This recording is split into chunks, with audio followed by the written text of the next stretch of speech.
Hello. And so we're just going to move straight in now. I'm aware of the time and that we're a little bit behind, but we're going to move now into the next session, which is social media and the technology solutions. This session, you'll see on the agenda, is that our consumer surveys, along with feedback from our members, have clearly indicated the increasing migration of piracy to social media. And in this session, we're going to discuss how technology can support content providers to combat the growth of piracy on social media. In this session, I'm going to be joined by David Wergler, the Senior Director Business Development, my apologies, and Anti-Piracy at NAGRA, and Mathieu Harel, the Marketing Director of Viaccess-Orca, Anti-Piracy Services. David, Mathieu, welcome. Thanks for joining me. Thank you so much. Thank you. Great, thanks. I'm looking forward to the session today. I know that both of you got an enormous amount of experience in this area, and I'm sure that we're going to have an enjoyable and fruitful discussion. But maybe Mathieu, if we can start with you. I know that you've got extensive access at Viaccess-Orca in fighting piracy for many, many years. Have you seen any recent trends in piracy on social media? Yes, absolutely. And let me start by saying that piracy intelligence is at the very core of our business, meaning that we continuously monitor social medias, private forums, and even the darknet to identify trends. And now we do observe several trends. I'm not going to shock you by stating that piracy is on the rise in social media. And first of all, the increase in this use by pirates is linked to the capabilities offered by the platform. They usually start by offering to upload content like images or videos. They can start small and then they extend their limits. And eventually they move to support live content. So any social media platform offering such capabilities can unfortunately be used by pirates to share live or VOD content. If you take TikTok, for example, they start by having a video length limit set to 60 seconds. Then they set it to 3 minutes. 3 minutes doesn't seem that much, but it's enough to share a football game highlight, share the best goals, the best actions. And now they are going to extend the limit to 10 minutes. And that opens more possibilities for pirates because there's a lot you can do with 10 minutes. Keep in mind that, for instance, the NBA quarter length is 12 minutes. So increasing those limits for everyday user is a must, absolutely, for social media to keep their users and attract new ones. But it also benefits the pirates. And a trend that we are also seeing lately is the use of Discord. This is quite new. Discord is not in the top 15 of social media networks, but we see pirates using it more and more. And the second trend that we are seeing is the acceleration in the user reach for the pirates. The platforms themselves have been designed from the ground up to spread information quickly via hashtags, like and shares. So obviously content can be shared with rapidity across social media platforms because it is what they've been engineered to do. And that's the situation we are facing. Social media are a wonderful tool, but it is also where pirates are thriving. They can easily reach millions of users to promote either illegal services or to share content. Thanks. I think one of the interesting things that sort of comes out from just those introductory comments is sort of the growth of some of these platforms, how quickly they have developed. And I think a lot of them are sort of now where we were maybe 5 years or so ago with the likes of Google, YouTube, and Facebook. And hopefully as we move forward, as they grow, and I know, for example, with TikTok, they're really trying to ramp up their capability and their ability to deal with rights holders.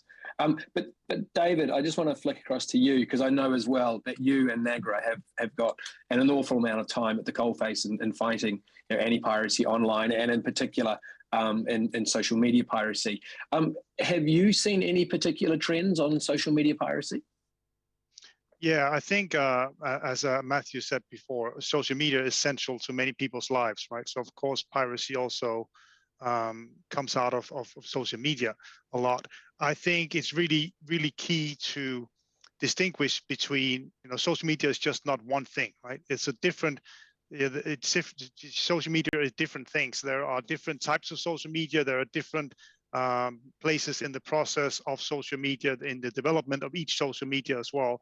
And we see pirates moving from one social media to another to maximize the input that they can get out of that use. And as Matthew said rightly before, they're using the infrastructure of the social media to not only get closer to their audience, but also use them as a backbone of their services, like a free CDN. So we see a lot of trends going into, of course, pirates using all the opportunities there are with social media and all the different types of social media that are out there. And I mean, I think that the real trend you always see in piracy is that pirates will move from compliant services to non-compliant, and it's a continuous flow.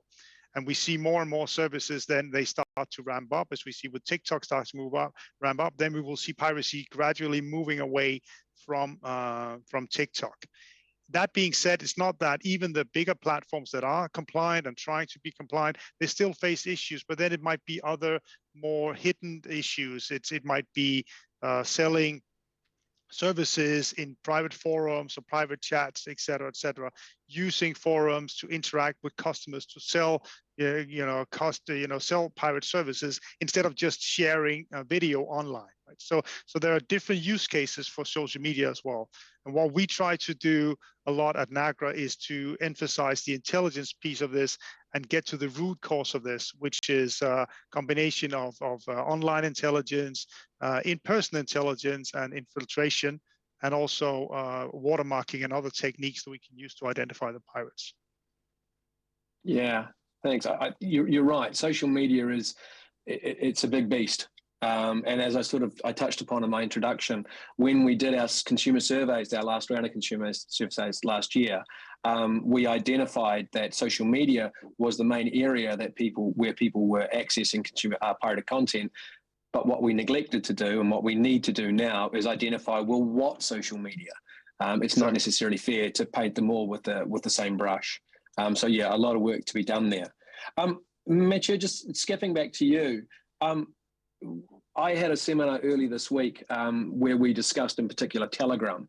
And one of the issues that we had with Telegram was just, that it's anonymized, but also how wide it can go with up to 200,000 people being involved in a single chat. A big problem. What are some of the hardest issues that you've found in your work when trying to tackle piracy on social media? So as usual, it's a combination of factors that makes the fight against piracy a difficult task. And first of all, the users themselves. I mean, for the most part, we are facing a generation of people born with social media. They know how to use them. They quickly adopt the latest trends and the newest platforms. And unfortunately, like we previously stated, piracy is widely available and people are accustomed to getting content for free. Then sometimes they don't even realize that they are breaking the law. So simply put, if it's available, then it's free. And with more than 2 billion active users on Facebook or YouTube, pirates have a huge reach of views they can monetize. And social media on the whole has many issues with the content itself. I mean, they have to deal with trolls, fake news, hate speech, deepfakes, etc.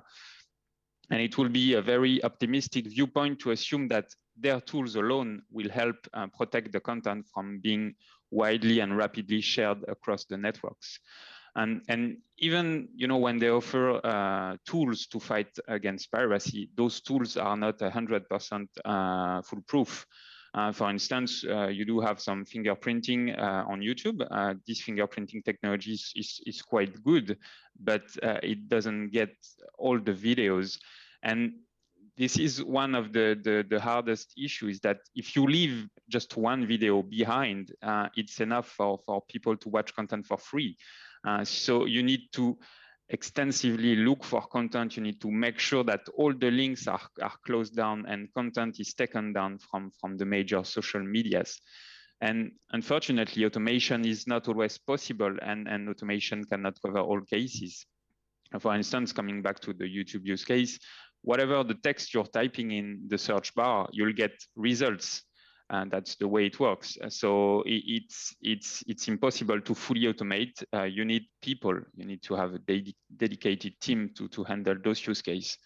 And one of the issues is that it's really difficult to have a crawling engine that will test all character substitution to identify pirate links. For instance, if you have Star Wars movies, you know, pirates, they can switch the A to a 4, to a star character, to whatever. And for human, it's human quickly identified that we are talking about Star Wars. But for machine and software, it's really difficult to have a piece of software that automatize this. So, meaning you really do need some people to cover those cases. And finally, like you mentioned on Telegram, working on private or semi-private groups is of course always challenging. And that's when piracy intelligence comes into play. So without data, you're blind to what's really happening. You need to have field data from customers, from local investigators. You need to pay close attention to the things that are advertised. And you need to know, the groups that are used. You need to understand the hashtags, the keywords, what keywords to look for. And really without data, you cannot have a successful anti-piracy strategy. Yeah, you're right. I know that almost every time we talk to YouTube or Google, and we've got a session later on, they refer to the amount of content on their system at any given time, and it's enormous. It's almost mind-blowing how much is there. So the need, I think, for rights holders to come with the best quality data that they've possibly got to address any concerns that they've got on those platforms is absolutely key, as well as for the platforms to develop the technology that can also meet them on the other side. But along those lines, David, have you got any kind of suggestions with how rights holders can deal with what at times might seem to be an overwhelming problem of piracy on certain social media platforms? Yeah, absolutely. First, I would like to say that piracy is not just piracy, and it's not just content. It's not just content. As I said before, social media is not just social media either. So when we talk about content on social media or pirated content on social media, there is a huge difference between VOD content, library videos, or live sports, or highlights, or whatever. And of course, it's the most difficult part is the live sports, where you need to act very rapidly. Whereas if it's a movie, shut it down within 45 minutes or 46 minutes doesn't really make a difference. Where if it's a football game, maybe you're not actually seeing the last minute of the game, or you're missing the penalty shootout, et cetera, et cetera. So there is a huge difference between the different types of content. I think, as Mathieu was talking about earlier, it is key to use technology as the backbone of your anti-piracy strategy. You cannot be everywhere. Right? A person can, of course, do a lot, but you need to help your anti-piracy team with a backbone of technology that can highlight the issues for you where you need manual intervention. And then, of course, you need manual intervention in key parts. But as your question to me was, what can you do as a right owner? Of course, you need to figure out which of these platforms is the biggest problem for me. Which of these platforms, speaks to my customer base? Where am I trying to sell my content? Where do I need to spend my money to stop it? And it's also important to realize that some of the KPIs we've been using in the industry, I think it's a little bit flawed. A lot of the KPIs saying, oh, we took down 99% of the streams, so we're good. But what if the fact is that everybody was watching that 1%? Then what have you actually obtained? So we need to change the whole way of looking at anti-piracy into a more intelligent approach and figure out what is the actual ecosystems behind the whole piracy scene. Who is benefiting from this? Who are they distributing to? Who are the main culprits? And try to strike at the root of piracy instead of just being happy with taking down different streams here and there. So for me and for Nagra, it's much about finding out who is really behind the piracy and starting at the core of piracy to maximize the effect of your budget. Yeah, I think that's the holy grail, really, isn't it? Trying to identify the source, and if you can, attacking or taking down that source. And you also touched upon something that Mathieu mentioned earlier on as well. It's no good taking down 99% of the content if the 1% of the content that you left is the major source of the piracy. And I know that historically that's sort of, there's been these amazing numbers that have thrown up. Look how much stuff we've taken down. Well, that's great, but how much stuff is actually left there? That's it's exactly not the easy. key. Yeah, no, so that's exactly the key. And, you know, of course, the pirates are also clever. They will hide stuff in social media. They used to see, you know, the social media CDN. So they will, you know, put a Star Wars movie up and call it, you know, Teletubbies 1 and 2. Right? And nobody will find it if they're just looking for Star Wars. But the pirates will then use their IPTV services and point to this. So they have an excellent service, et cetera. So pirates are clever, and we need to be one step ahead. And shutting down piracy at the source, especially for live TV watermarking, is an excellent tool to do that. And I think we need to really start mentioning watermarking more and more in our anti-piracy conversations, because it's the one tool that can actually lead you to the source directly by just looking at the content, instead of having to try to go through a lot of intermediaries or other parts where you need court orders, et cetera, to go through. Yeah, going the court route is not always the easiest. Just touching on your point as well about how clever they are. Later on in the session that I've got with Google, I know that there was some discussion about how links can be put into Google Maps as well. Links to pirated content have been found on Google Maps, which is an indication of how sort of sophisticated and clever they are getting. Mathieu, sort of continuing on with this vein, with what rights holders in particular can do. Obviously, as a technology company, you're working very, very closely with rights holders. You are, and you have for some time. But how do you think technology companies can best assist rights holders to fight piracy on social media? We can assist rights holder because as tech companies, we have the expertise, the processes, the people, and even, you know, the relationship with social media. And as David mentioned, you know, it's all about, you know, KPIs and metrics, and making sure that you are defining a proper anti-piracy strategy, and you are not missing any content that is viewed by millions. And depending on, you know, your type of content, is it VOD, is it premium live sport, the strategy will gladly differ. So of course, tech companies like us, we are used to defining the good balance between automation, between technology and people, in order to have visible results and a sustainable activity. And that's key, because not all the companies have a deep pocket and can sustain, you know, spending millions on anti-piracy strategy. Tech companies like us, we work with the platforms on having the most efficient processes to close links or to take down videos within the best possible time frame. And once again, depending on your type of content, time is of the essence on live sport. Of course, you want to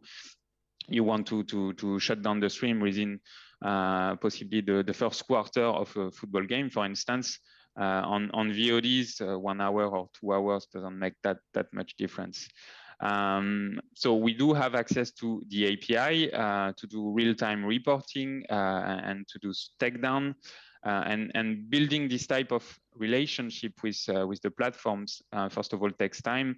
You need to demonstrate your expertise to become a trusted partner. But it's also a way for us to report back data and to help the social media to improve their platforms, because laws are evolving in a good way. For instance, in France, we have a new media law that will compel platforms to close links in 30 minutes.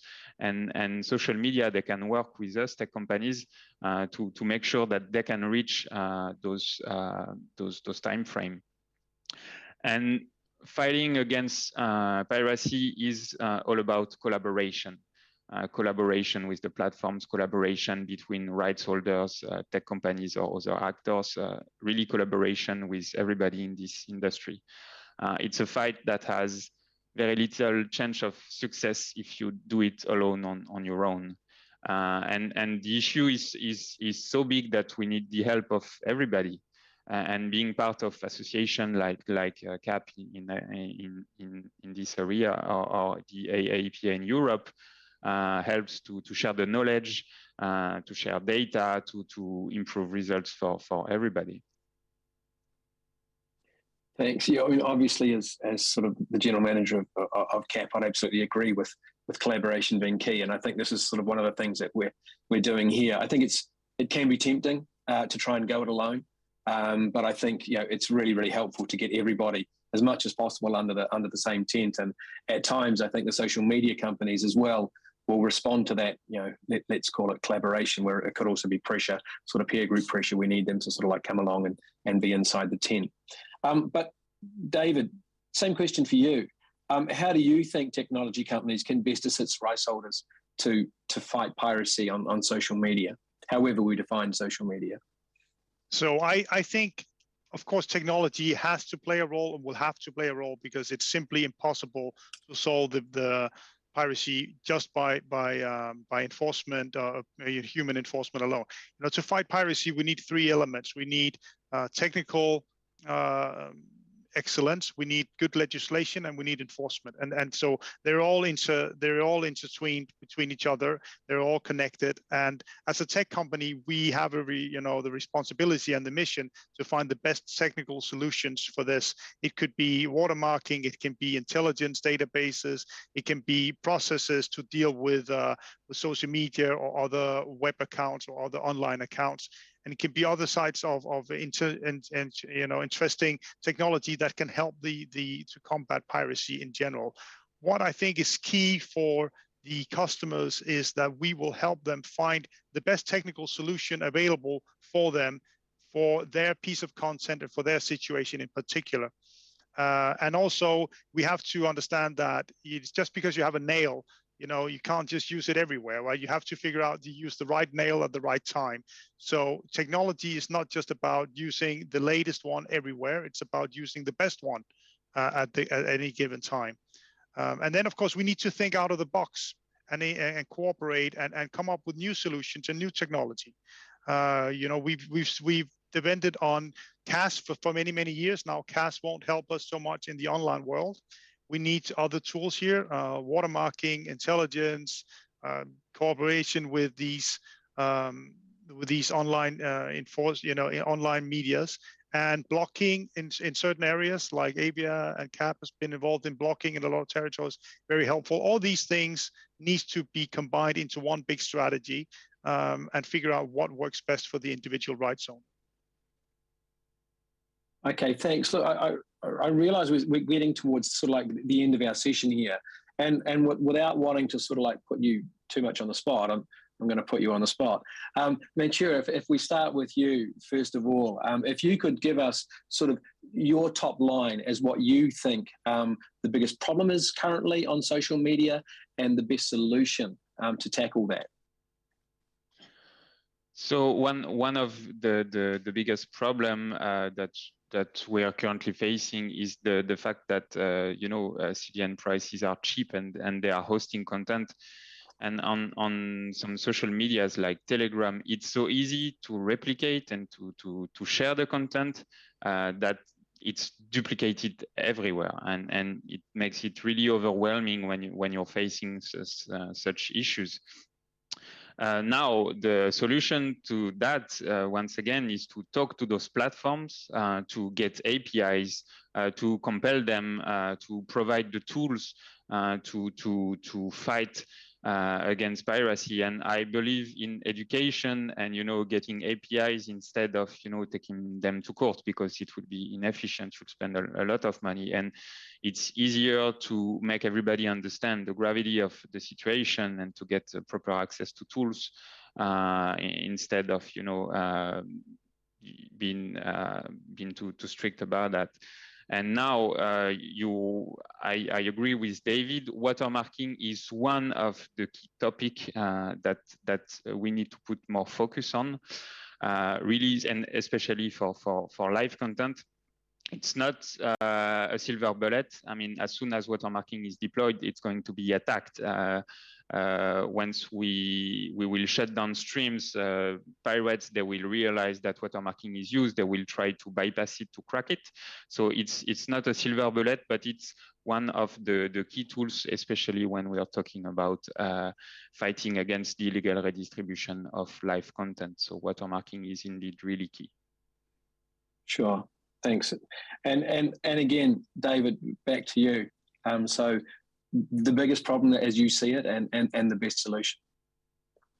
Well, I think the biggest problem overall is the lack of respect for piracy, for rights and rights owners. I think that is the biggest problem. If we solve that, then we're all good. Unfortunately, we're never going to solve that. So until we get to that day sometime in the future, maybe we will have to do whatever we can to combat piracy as much as possible.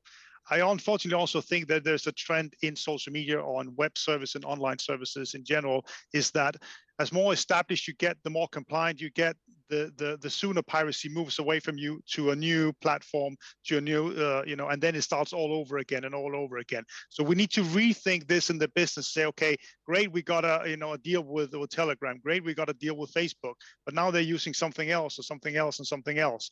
And as soon as we get these deals, they're just moving on. So are we really happy to continue doing that whack-a-mole stuff? Or do we need to start making, instead of making baby steps in anti-piracy, maybe we should try to make bigger steps where we take this more seriously as an industry overall, and implement, maybe spend the money to implement the technology that's really needed to take bigger steps at one point, especially for live content.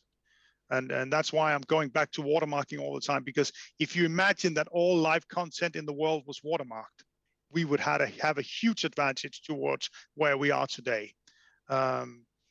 We can also, of course, come a far way on intelligence and understanding that and making better execution of piracy programs. Also, you can have all the right tools, but if you don't execute in the right manner, it's also different, right? So we can also have a lot of wins by being better at execution, and this is what we excel at, and this is what people need to understand as well. That it's not just understanding what to do it, but it's do it the right way.